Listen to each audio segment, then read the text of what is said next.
Selamat pagi dan selamat sejahtera kepada semua pelajar Sekolah Menengah Teknik Tuanku Jaafar. Hari ini kamu bersama dengan saya, Sir Sureshwaran, untuk sama-sama kita meneroka kembali bab 6 iaitu cabaran selepas pembentukan Malaysia.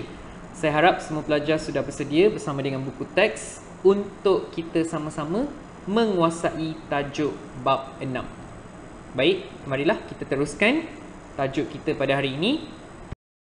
Okey, seperti yang kamu semua tahu, minggu lepas kita dah habiskan 6.1, 6.2 dan 6.3. Hari ini kita akan sambung semula 6.4 iaitu di bawah tajuk Isu Pembangunan dan Ekonomi di bawah rancangan Malaysia Pertama. Dan selepas itu kita akan lihat kepada 6.5 iaitu Tragedi Hubungan Antara Kaum, iaitu kita akan fokus kepada rusuhan kaum dan langkah yang diambil bagi mengatasi masalah peristiwa 13 Mei 1969.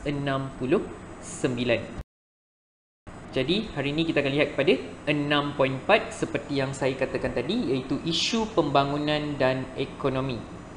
Pada akhir pembelajaran, murid sepatutnya boleh menjelaskan langkah-langkah mengatasi isu pembangunan dan ekonomi. So, mari kita lihat kepada pengenalan. Okey, kerajaan membentuk rancangan pembangunan 5 tahun. Okey, untuk pengetahuan kamu semua, setiap tahun, setiap 5 tahun, okey, kerajaan akan membentuk pembangunan 5 tahun. Kita panggilnya sebagai rancangan Malaysia. Okey. Jadi rancangan pembangunan 5 tahun ini dibuat untuk memastikan usaha pembangunan dan ekonomi nasional dilaksanakan di seluruh negeri di Malaysia. Okey. Kerajaan Persekutuan meneruskan usaha, okey, dengan melibatkan Sabah serta Sarawak dalam rancangan pembangunan 5 tahun selepas pembentukan Malaysia.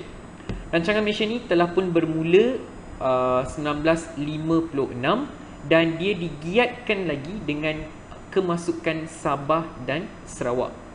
Antara projek rancangan Malaysia ialah FELDA. Okey, FELDA merupakan antara rancangan pertanian yang terbesar yang dilaksanakan di seluruh Malaysia. Di bawah rancangan FELDA, rumah peneroka turut dibina. Okey. Contohnya dalam gambar kita boleh lihat Tun Abdul Razak berdiri di kanan di sebuah rumah di Lurah Bilut di Pahang. Okey. Lurah Bilut merupakan antara FELDA yang paling awal dibuka di tanah Melayu pada ketika itu. Okey, gambar di bawah pula menunjukkan pengumuman tentang rancangan Malaysia Pertama oleh Tun Abdul Razak Husin yang sedang duduk di tengah dalam bilik persidangan akhbar di bilik gerakan pembangunan negara. Seterusnya, mari kita lihat kepada rancangan Malaysia Pertama. Kita akan fokus kepada isu dan juga usaha mengatasi masalah tersebut. Jadi isunya adalah semasa rancangan Malaysia Pertama, kita terlalu bergantung, iaitu Malaysia terlalu bergantung kepada dua komoditi yang utama, iaitu getah dan biji timah. Okey, apabila harga getah dan biji timah jatuh, ini menyebabkan ekonomi negara turut menerima kesan. Manakala penduduk yang terlibat dalam bidang pertanian dilihat agak ketinggalan kerana mereka hanya menggunakan teknologi dan peralatan yang tradisional. Jadi bila kita gunakan peralatan yang tradisional, hasil yang kita dapat tidak dapat dalam kuantiti yang banyak. Jadi hasil petani agak kurang. Petani juga masih tergolong dalam kategori berpendapatan rendah. Pertanian komersial maksudnya adalah pertanian yang dijalankan secara besar-besaran. Okey. Jadi masa tu pertanian komersial masih kurang diusahakan oleh petani. Jadi apakah usaha-usaha untuk mengatasi masalah tersebut? Pelbagai kegiatan ekonomi pertanian dan industri memproses telah diwujudkan. Okey, industri memproses maksudnya kita ambil getah, kita proses dan menjadi sesebuah bahan. Itu adalah industri memproses. Okey. Selain itu, kerajaan juga giat mencari pasaran baru. Okey, maksudnya tidak bergantung kepada negara yang selalu beli saja. Kita cuba luaskan pasaran. Okey, untuk getah dan biji timah. Selain itu, kita juga mula meneroka kepada bidang-bidang pertanian yang lain, contohnya kelapa sawit dan koko, supaya dapat mempelbagaikan pengeluaran komoditi negara dan tidak terlalu bergantung kepada getah dan biji timah. Jadi kalau kamu lihat gambar di sana, itu adalah gambar di mana Tun Abdul Razak sedang berucap dalam satu mesyuarat tentang usul rancangan Malaysia pertama yang bertempat di Kuala Lumpur. Seterusnya, isu dan juga usaha mengatasi. Isu yang wujud pada ketika itu adalah taraf hidup yang berbeza-beza. Okey, seperti yang kamu tahu, selepas kita mencapai kemerdekaan, selepas Hari Malaysia, keadaan kita masih belum lagi banyak berubah. Okey, jadi kalau kita lihat rakyat pada masa tu, taraf hidup mereka ada yang kaya dan ada yang miskin. Maksudnya golongan miskin lebih banyak daripada golongan yang berada.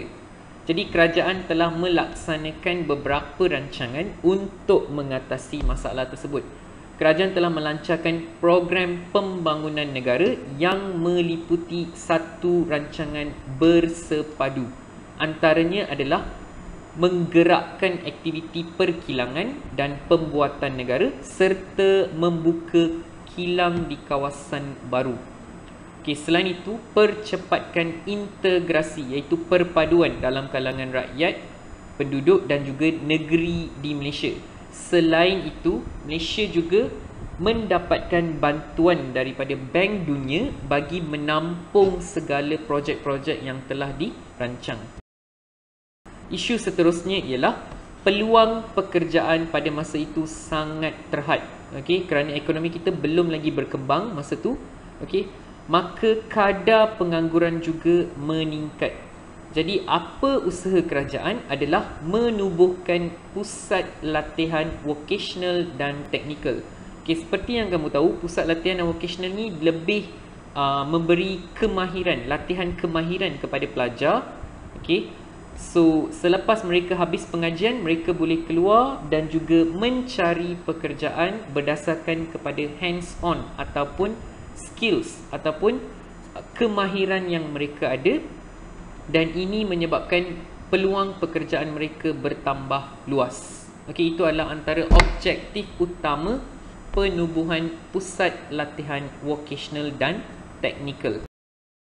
Seterusnya, kita lihat kepada isu masalah kesihatan dan sosial. Selain itu, kita ada masalah keperluan dan hak wanita dari segi kehamilan yang terhad untuk memperoleh kesihatan yang terbaik. Okay, seperti yang kita tahu, selepas merdeka, taraf kesihatan kita masa tu baru nak membangun. Jadi banyak wanita yang tidak mendapat perkhidmatan kesihatan yang mencukupi. Okay, seperti kalau kita lihat kat sana, kurang kemudahan perkhidmatan kesihatan profesional kepada ibu-ibu mengandung, dan ini membawa kepada masalah kadar kelahiran tidak normal dan kematian yang agak tinggi kerana perkhidmatan kesihatan agak terhad. Jadi apa usaha kerajaan? Yang pertama, kurangkan kadar kelahiran. Okey, kalau kita lihat keluarga pada masa tu mempunyai bilangan anak yang ramai. Jadi kerajaan telah melancarkan lebih kurang macam kempen, iaitu kurangkan kadar kelahiran, dan kerajaan juga memperkenalkan program perancangan keluarga di mana ibu dan bapa merancang keluarga mereka. Dan di samping itu, kerajaan juga menambah baik perkhidmatan kesihatan terutamanya di kawasan luar bandar.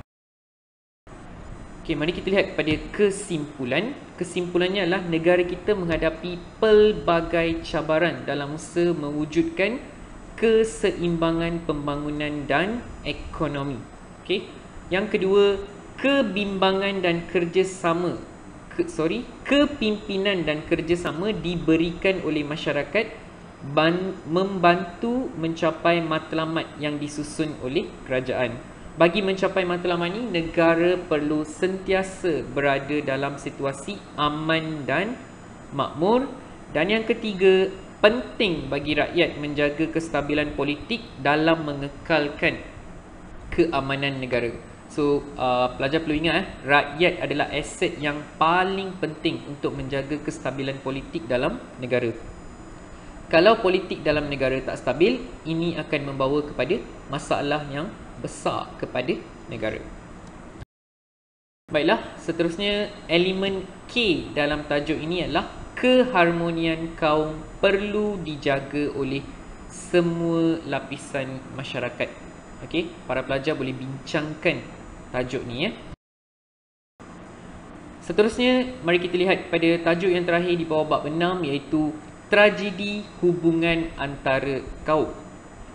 Pada akhir pembelajaran, pelajar sepatutnya boleh menghuraikan tragedi hubungan antara kaum. Baiklah, mari kita lihat apa itu tragedi 13 Mei.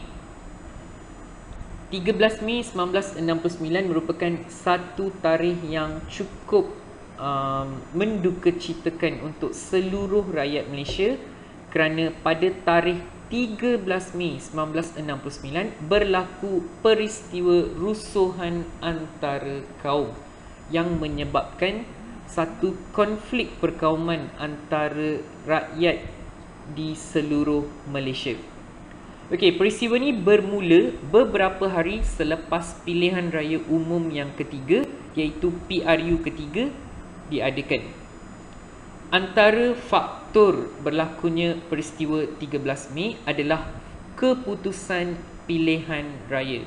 Okey, di mana berlaku rusuhan antara kaum, puncanya kerana ketegangan antara penyokong parti politik yang memprovokasikan keadaan. Okey, keadaan yang memprovok ni menyebabkan wujudnya masalah perkauman. Okey, yang keempat, situasi ini mencetuskan rusuhan antara kaum di negara kita, dan antara kawasan yang paling banyak wujudnya masalah peristiwa 13 Mei ini adalah di Kuala Lumpur, Selangor dan kawasan sekitarnya. Yang pertama, mari kita lihat kepada rusuhan kaum. Kita fokus faktor berlaku rusuhan. Okey, yang pertama, kesan ketidakseimbangan dalam ekonomi dan sosial di negara kita. Okey, maksudnya adalah kalau kita lihat masa tu ekonomi tidak seimbang antara kaum. Okey, kalau kita lihat pola taburan ekonomi, orang Cina menguasai ekonomi di Malaysia pada ketika itu, diikuti orang Melayu dan juga orang Cina serta kaum-kaum lain. Jadi taburan ekonomi yang tidak seimbang ni mewujudkan rasa tidak puas hati dalam kalangan rakyat berbilang kaum, sehingga mencetuskan peristiwa 13 Mei.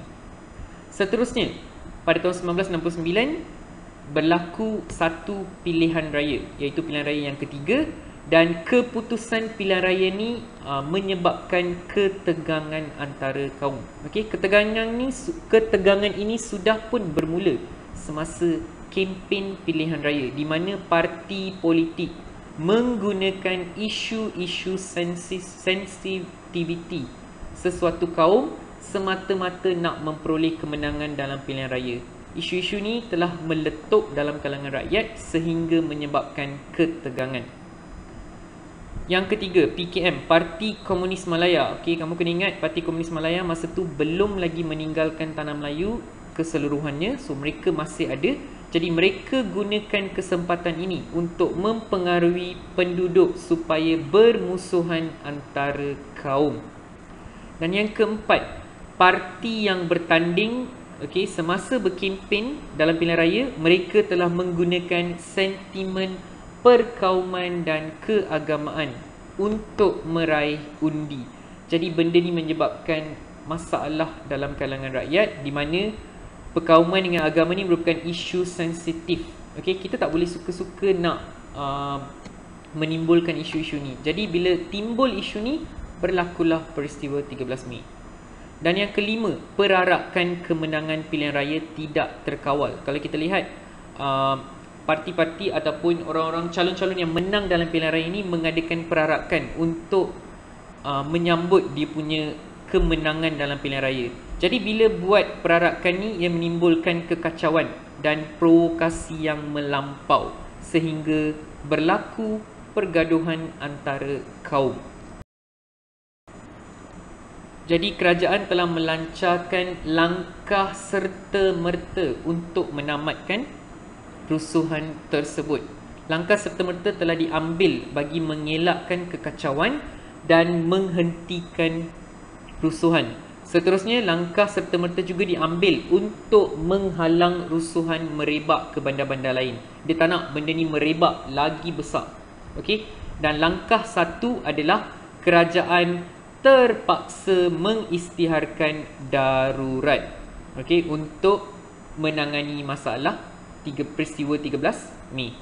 Langkah kedua, di mana pentadbiran negara telah digantung dan pentadbiran negara telah dijalankan oleh Majlis Gerakan Negara ataupun dipanggil sebagai Mageran. Dan langkah ketiga adalah peranan Raja-Raja Melayu. Raja-Raja Melayu pun turut mengambil peranan dalam menamatkan kerusuhan antara kaum.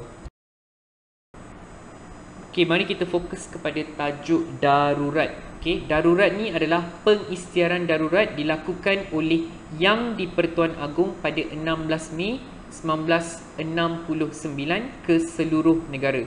Antara perkara yang diputuskan termasuklah yang pertama, perlembagaan. Ingat, perlembagaan adalah undang-undang negara kita digantung dan parlimen kita ditangguhkan. Tidak ada sebarang pemerintahan kecuali di bawah Mageran. Yang kedua, wujudkan pusat perlindungan di beberapa buah tempat semasa darurat. Okey, pusat perlindungan ni bertindak sebagai pusat memberi perlindungan kepada mangsa-mangsa darurat. Dan yang ketiga, pihak polis menguatkuasakan perintah berkurung. Perintah berkurung ni adalah macam kamu tidak dibenarkan keluar dari rumah tanpa sebab. Dan semua rakyat mesti tinggal dalam kediaman masing-masing. Yang keempat, tubuhkan jawatan kuasa, tugas untuk susun semula perkhidmatan kerajaan ataupun perkhidmatan penerangan kerajaan. Jadi kerajaan masa tu salah satu sebab berlakunya peristiwa 13 Mei adalah penyebaran berita yang tidak sahih ataupun berita palsu.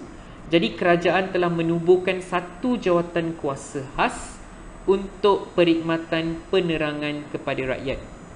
Dan yang kelima, semua berita daripada pihak media ditapis bagi pastikan kesahihannya. Jadi pihak media tak boleh keluarkan berita sewenang-wenangnya, setelah mendapat kebenaran baru boleh keluarkan supaya nak pastikan berita tu betul-betul sahih. Selain itu, yang keenam, kerajaan juga memastikan bekalan makanan diperolehi terutamanya dekat pusat perlindungan. Jadi walaupun rakyat dikenakan perintah berkurung atau dikenakan tindakan untuk tinggal di pusat perlindungan, bekalan makanan untuk mereka dipastikan terus sampai.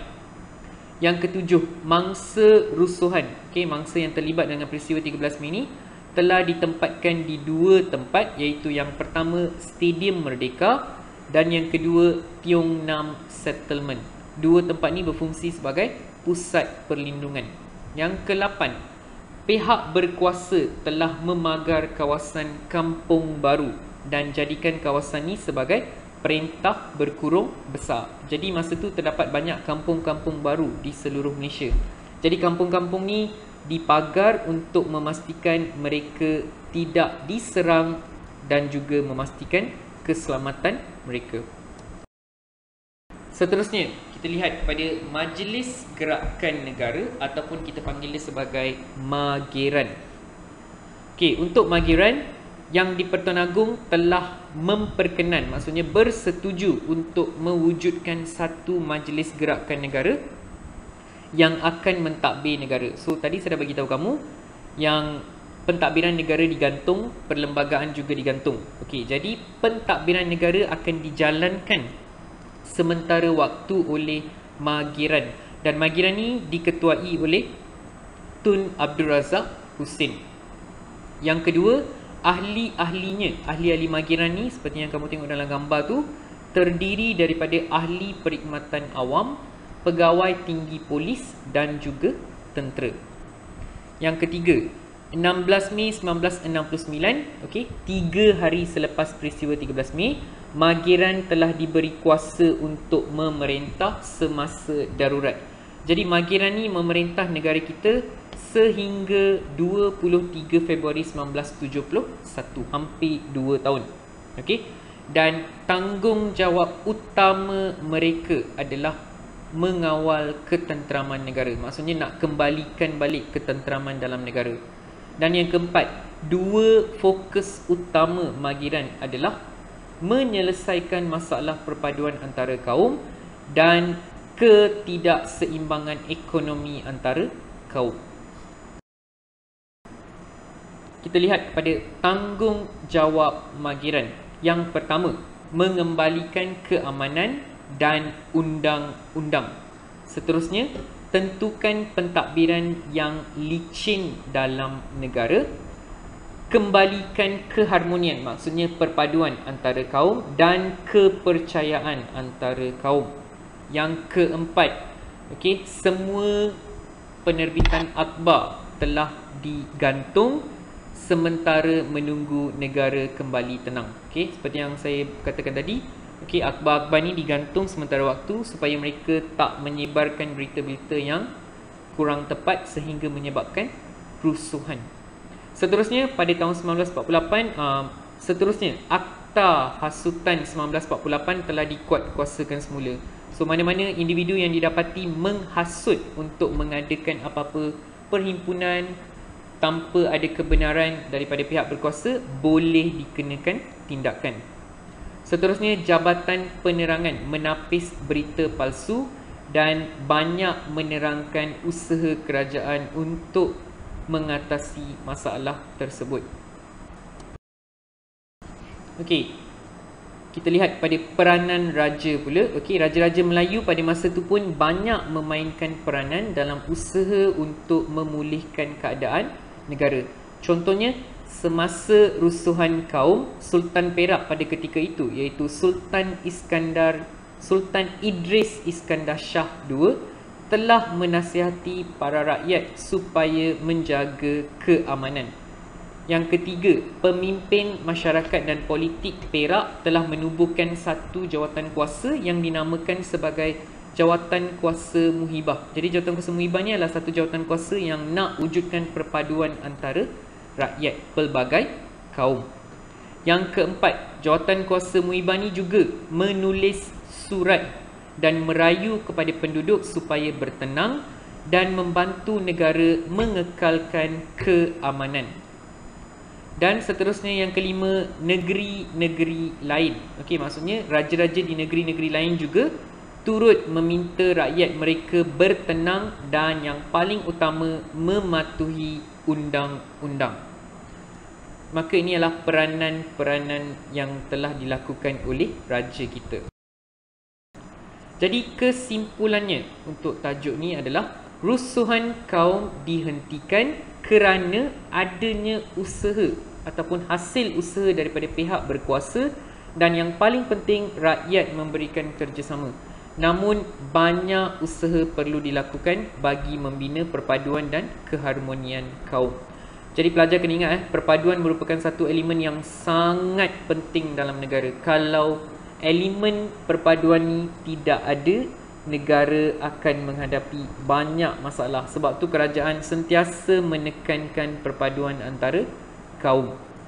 Yang kedua, pelbagai cabaran selepas pembentukan Malaysia berjaya ditangani. Maksudnya kita ada banyak cabaran selepas peristiwa pembentukan Malaysia. Namun kita berjaya menyelesaikan masalah tersebut hasil kesungguhan dan kerjasama antara pemimpin, pihak berkuasa dan juga masyarakat. Jadi sebagai rakyat Malaysia, kita seharusnya bekerjasama bagi mengekalkan keamanan yang dikecapi agar kita dapat hidup dalam suasana yang aman dan makmur.